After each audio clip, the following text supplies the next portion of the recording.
Everyone, आप सभी का हमारे यूट्यूब चैनल एमपीएस मैथमेटिक्स में स्वागत है। आज हम दो इम्पॉर्टेंट टॉपिक के बारे में डिस्कस करने वाले हैं जो एक्सरसाइज 5.2 के क्वेश्चन को सॉल्व करने में हमारी मदद करेगा। तो वो दोनों टॉपिक है हमारा, एक आर्गन प्लेन और दूसरा है पोलर रिप्रेजेंटेशन। तो एक्सरसाइज 5.2 में हम लोग देखेंगे कि आर्गन प्लेन क्या होता है एंड पोलर रिप्रेजेंटेशन क्या होता है। सबसे पहले बात करते हैं आर्गन प्लेन के बारे में।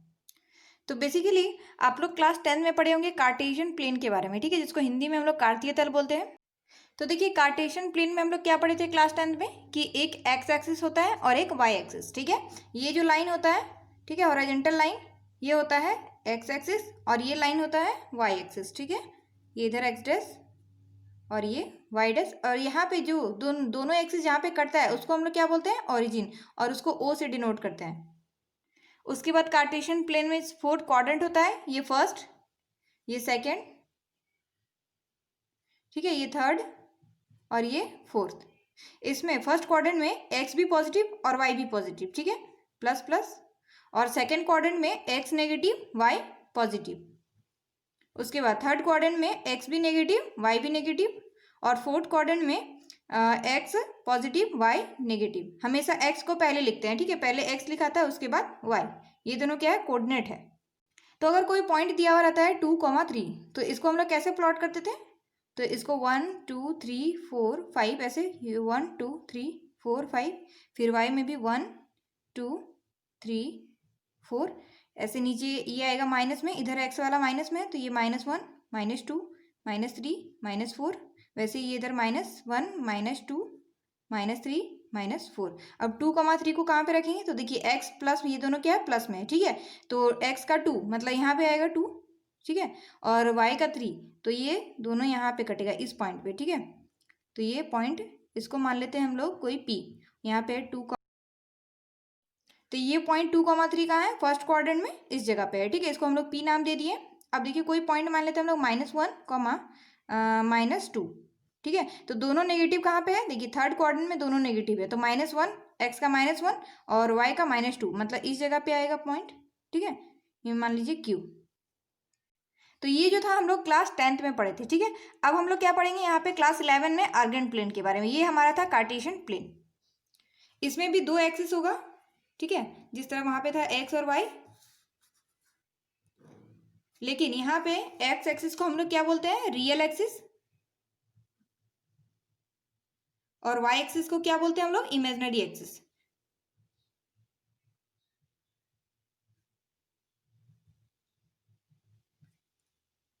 यहाँ भी बिल्कुल सेम ही होगा, +1, ठीक है, +1 +2 +3, यहाँ पे -1 -2 -3, ये होगा +1 +2 +3, इधर आएगा -1 -2 -3, ठीक है। इसमें भी first quadrant, second quadrant, third quadrant and fourth quadrant बिल्कुल सेम रहेगा। यहाँ भी plus plus minus plus minus minus और प्लस माइनस।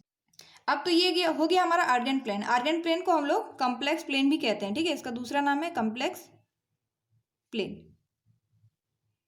अब कोई कॉम्प्लेक्स नंबर आपको दे दिया है z = 2 + 3i, तो अब यहाँ पे देखिए 2,3 रहता था तो हम लोग आराम से 2 और 3 खोज के प्लॉट कर लेते थे, लेकिन यहाँ पे z = 2 + 3i है, तो अब ये प्रॉब्लम आ जाता है कि इसको यहाँ पे हम लोग कैसे प्लॉट करेंगे, ठीक है। ये तो कॉम्प्लेक्स नंबर है, तो देखिए ये रियल नंबर, रियल पार्ट में क्या है 2, तो ये 2 कहाँ आएगा, रियल एक्सिस में, और इमेजिनरी में क्या है 3, तो इमेजिनरी एक्सिस में क्या आएगा 3, तो देखिए प्लस में है तो प्लस में इधर आएगा, उसके बाद इमेजिनरी में 3 है तो ये प्लस में है तो यहाँ पे आएगा, तो इसको भी हम लोग सेम ही p नाम दे देते हैं 2,3, ठीक है, ये इसका कोऑर्डिनेट हो जाएगा 2,3। अब यहाँ पे और एक चीज समझते हैं, ये जो ओरिजिन है, यहाँ पे ओरिजिन से इस पॉइंट p के बीच में जो डिस्टेंस है इसको हम लोग क्या बोलते हैं, r बोलते हैं, और ये r किसके इक्वल होता है, मॉडुलस ऑफ z के इक्वल।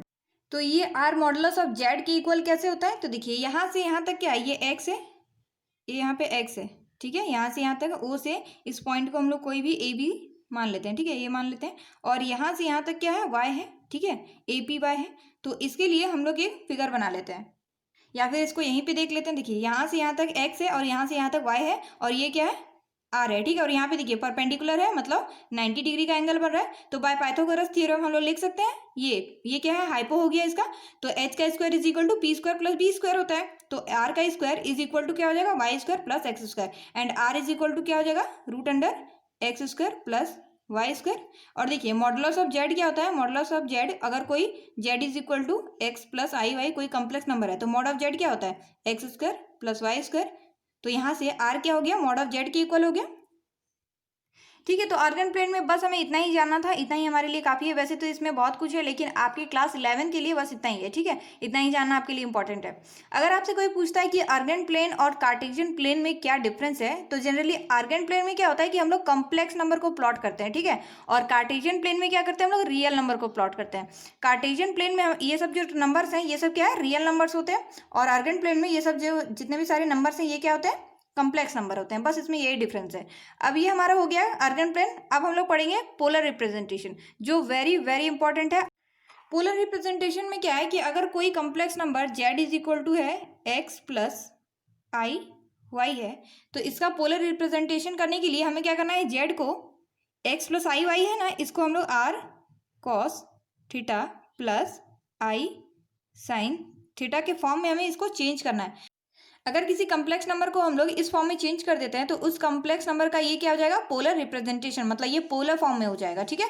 ये क्या होता है, एक्स और वाई जो है वो कार्टेशियन फॉर्म में होता है, और जब आर कॉमा थीटा के फॉर्म में आता है तो ये हो जाता है पोलर फॉर्म में, ठीक है। तो देखिए आर क्या होता है, आर जनरली मैंने आप लोग को बता दिया, आर किसके बराबर होता है, मॉड ऑफ जेड के बराबर होता है। अब यहाँ पे एक टर्म आता है थीटा, ये थीटा क्या होता है, तो चलिए समझते हैं। तो जैसा कि मैंने आर्गन प्लेन में बताया कि कोई पॉइंट मान लीजिए यहाँ पे पी है, ठीक है, ये पॉइंट पी है। तो यहाँ से इसके बीच की दूरी क्या है, ये ओ पी क्या है हमारा, आर है। ये तो आर्गन प्लेन में हमारा क्लियर हो चुका है। अब थीटा क्या है यहाँ पे, तो देखिए ये जो आर है एक्स एक्सिस के साथ जो एंगल बनाता है ये होता है हमारा थीटा। और ध्यान रखिए पोलर फॉर्म में जो होता है ये ओरिजिन नहीं होता है, इसको हम लोग क्या बोलते हैं, पोल बोलते हैं, ठीक है। कार्टेशियन प्लेन में हम लोग बोलते हैं इसको ओरिजिन, और पोलर में बोलते हैं हम लोग इसको पोल बोलते हैं। अब यहाँ पे देखिए एक्स की जगह पे क्या है, आर कॉस थीटा, यहाँ पे आर कॉमन ले लिए हम लोग, तो cos theta plus i sine theta. तो देखिए एक्स के प्लेस पे क्या है, आर कॉस थीटा, और वाई के प्लेस पे आर साइन थीटा है। तो ये कैसे आया, तो देखिए इसको हम लोग मिला देते हैं, ठीक है, डॉट लाइन में इसको मिला देते हैं। तो यहाँ पे क्या बन गया, परपेंडिकुलर बन गया। इस फिगर को थोड़ा सा हम लोग नीचे बना लेते हैं, ठीक है। ये हो गया आर। अब यहाँ से यहाँ तक क्या है, वाई है, ये वाई हो गया, और ये एक्स, और यहाँ पे थीटा बन रहा है, ठीक है। तो x मतलब ये इस एंगल के लिए p ये हो गया और b ये हो गया, ठीक है। h तो यही है, तो मान लेते हैं हम लोग cos थीटा, ठीक है। तो cos theta is equal to, cos theta is equal to क्या हो जाएगा, b बाय एच, मतलब x by r, x by r. इसलिए यहाँ से x हमारा क्या हो गया, r इंटू कॉस थीटा हो गया। वैसे ही साइन थीटा लेंगे हम लोग, साइन थीटा, साइन थीटा का फॉर्मूला क्या होता है, p बाय एच, मतलब y अपॉन आर हो जाएगा। तो ये हो जाएगा y अपॉन आर। इसलिए y इज इक्वल टू क्या हो जाएगा, r इंटू साइन थीटा। यहीं से हो गया है z is equal to r cos theta plus into r i sine theta. तो ये चीज़ समझ में आ गया हम लोग को। अब हमें क्या करना है, देखिए पोलर फॉर्म में रिप्रेजेंट करने के लिए हमें r और थीटा दोनों का वैल्यू चाहिए। तो r हम लोग निकाल सकते हैं मॉड ऑफ जेड से, ठीक है। कोई अगर z is equal to x plus i y दिया है तो उसका मॉड निकाल के हम लोग r का वैल्यू निकाल सकते हैं। लेकिन थीटा का वैल्यू हम लोग कैसे निकालेंगे, सब बच्चे यहीं पे फंसते हैं, थीटा का वैल्यू लोग नहीं निकाल पाते हैं, ठीक है। और इस थीटा को हम लोग क्या बोलते हैं, आर्ग्यूमेंट या एम्पलीट्यूड बोलते हैं, ठीक है। आर्ग्यूमेंट या एम्पलीट्यूड बोलते हैं। ये जो थीटा होता है ये अल्फा के वैल्यू पे डिपेंड करता है, ठीक है। तो अल्फा क्या होता है, देखिए alpha is equal to tan inverse mod of y by x होता है। ये थीटा जो होता है अल्फा पे डिपेंड करता है कि अल्फा का वैल्यू क्या होगा। इसको हम लोग एक एग्जाम्पल के थ्रू समझेंगे, ठीक है। अगर मान लीजिए z is equal to complex number हमारा दिया हुआ है 2 प्लस 3i, तो इसको प्लॉट कैसे करेंगे, देखिए ये हो गया रियल एक्सिस, ये इमेजिनरी एक्सिस, ठीक है। यहाँ पे हो गया ये 1 1 2 3, ये 1 2 3, तो रियल में 2 है तो इसको डॉट लाइन लेंगे, और इमेजिनरी में 3, मतलब ये पॉइंट यहाँ पे आता है। तो कौन से क्वाड्रेंट में है, फर्स्ट क्वाड्रेंट में, ठीक है। जेड अगर फर्स्ट क्वाड्रेंट में आता है तो theta is equal to alpha हो जाएगा, ठीक है। और अगर ये जेड का वैल्यू अगर सेकंड क्वाड्रेंट में आता है तो सेकंड क्वाड्रेंट में अगर आता है तो थीटा का वैल्यू क्या हो जाएगा, पाई माइनस अल्फा। आप लोग क्लास 10 तक ही पढ़े होंगे कि 180 डिग्री 90 डिग्री। अब आप लोग को पाई, पाई बाई 2 ये सब पढ़ना है, ठीक है। तो यहाँ पे पाई इज इक्वल टू क्या है 180 डिग्री। और अगर जेड का वैल्यू थर्ड क्वाड्रेंट में आ जाता है तो थर्ड क्वाड्रेंट में क्या हो जाएगा, theta is equal to minus alpha minus pi, ये हो जाएगा, ठीक है। और अगर फोर्थ क्वाड्रेंट में आ जाता है, फोर्थ क्वाड्रेंट में आ जाता है तो थीटा इज इक्वल टू क्या हो जाएगा, माइनस अल्फा। जनरली आपको क्या याद रखना है, देखिए अगर फर्स्ट क्वाड्रेंट में आ जाता है तो theta is equal to alpha, ठीक है, theta is equal to alpha. और अगर सेकंड क्वाड्रेंट में आता है तो theta is equal to pi minus alpha, ठीक है। बस आपको ऊपर का दोनों याद रखना है और नीचे क्या करना है, इसका माइनस कर देना है। तो मतलब फोर्थ क्वाड्रेंट में आता है तो माइनस अल्फा, और थर्ड क्वाड्रेंट में आता है तो थीटा इज इक्वल टू इसका माइनस, मतलब अल्फा माइनस पाई। बस यही याद रखना है आपको। एक एग्जाम्पल हम लोग ले लेते हैं, एग्जाम्पल से हमारा अच्छे से क्लियर होगा। तो मान लेते हैं कोई जेड इज इक्वल टू कोई कम्प्लेक्स नंबर है √3 प्लस आई है, ठीक है, आई इंटू 1। यहाँ पे एक्स क्या है √3 और वाई क्या है 1 है। और इसमें हमें आर फाइंड करना है एंड थीटा भी फाइंड करना है, ठीक है।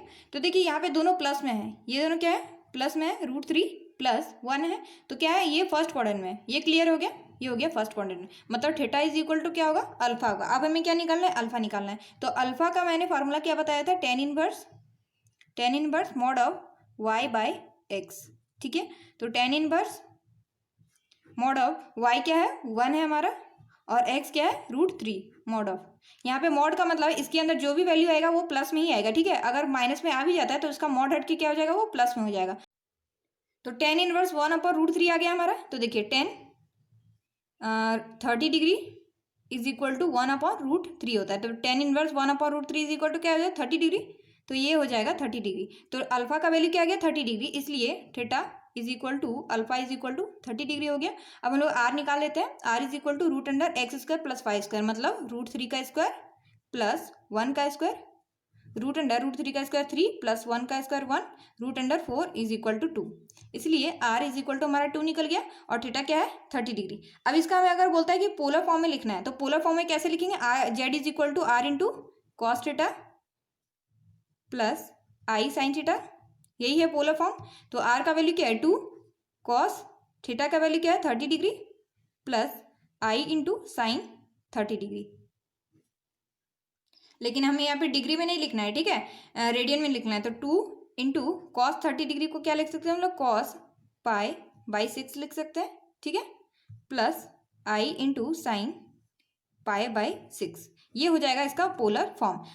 और एक एग्जाम्पल ले लेते हैं, ठीक है। तो एग्जाम्पल में जेड इज इक्वल टू क्या है हमारा -1 प्लस आई इंटू √3, ये जेड है हमारा, ठीक है। और इसमें हमें आर फाइंड करना है, थीटा फाइंड करना है, इसको पोलर फॉर्म में लिखना है। तो देखिए यहाँ पे क्या है, एक्स क्या है माइनस में और वाई क्या है प्लस में। तो देखिए एक्स माइनस और वाई प्लस का होता है, कौन से क्वाड्रेंट में होता है, तो ये होता है सेकेंड क्वाड्रेंट में। देखिए यहाँ पे दोनों प्लस प्लस, ठीक है, एक्स भी प्लस वाई भी प्लस, और इसमें एक्स माइनस वाई प्लस, और इसमें दोनों माइनस, ठीक है, और इसमें वाई माइनस और एक्स प्लस।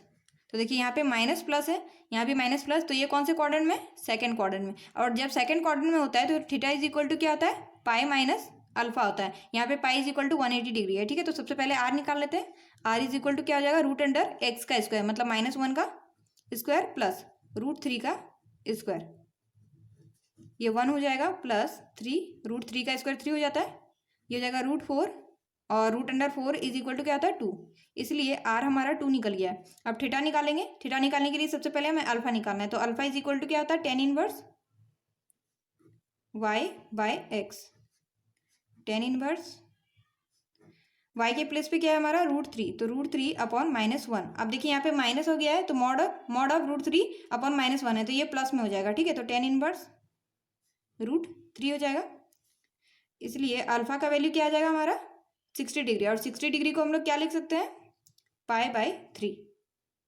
यहाँ पे 60 डिग्री हमने क्यों लिखा है, क्योंकि टेन 60 डिग्री का वैल्यू √3 होता है, ठीक है। तो पाई बाई 3 हमने कैसे लिखा है, तो देखिए पाई इज इक्वल टू क्या है 180 डिग्री अपॉन यहाँ पे 3 है, तो इसको अगर सॉल्व करते हैं तो यहाँ पे 60 डिग्री ही आता है, तो इसको अब हम लोग पाई में लिखते हैं, ठीक है। तो alpha is equal to pi by 3 आ गया है, इसलिए थीटा इज इक्वल टू क्या हो जाएगा, पाई माइनस पाई बाई 3, मतलब 3 pi minus pi upon 3, 2 pi by 3, ये आ गया हमारा थीटा का वैल्यू। अब हम लोग इसको पोलर फॉर्म में लिखते हैं, ठीक है। तो z is equal to r cos theta plus i sine theta है। तो आर का वैल्यू क्या है हमारा 2 cos 2 pi by 3 plus i into sine 2 pi by 3। ये हो गया हमारा पोलर फॉर्म में। सो फ्रेंड्स, आज का वीडियो यहीं तक। एक्सरसाइज 5.2 के क्वेश्चन का सॉल्यूशन हम लोग नेक्स्ट वीडियो में करेंगे। ठीक है, तो मिलते हैं एक नेक्स्ट वीडियो में। नेक्स्ट वीडियो में हम लोग एक्सरसाइज 5.2 के क्वेश्चन का सॉल्यूशन करेंगे। So thanks for watching.